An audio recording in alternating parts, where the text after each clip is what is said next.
Unified National Hotline 911 aktibo na sa Bangaldan, Pangasinan. Ang detalye sa report.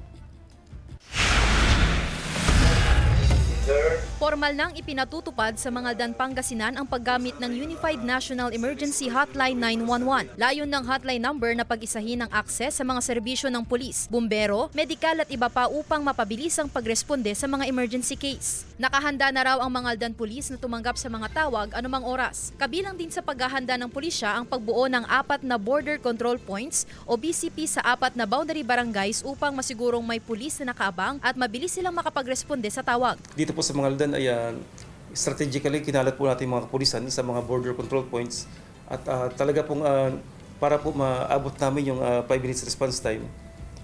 Lahat po ng mga entry from 4 po na exit and entry ay ano po yung ating mga kapulisan. Pinaigting din ang police visibility sa bayan. Maganda rin yun, madam.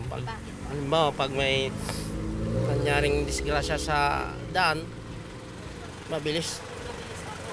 Misipindi yung mga kapulisan, putin mga na disgrasya para madaling maitakbo sa paggamutan. Paalala ng PNP, gamitin ng maayos ang hotline upang hindi makaantala sa mga taong tunay na nangangailangan. Encourage ko po yung ating mga mamamayan na kung kailangan po ng police assistance, just dial 911 po, then press 1. Darating po kayong mga police in 5 minutes response time po. Kasama si Henry Duminsil, Sandy Salvacio, One North Central Luzon.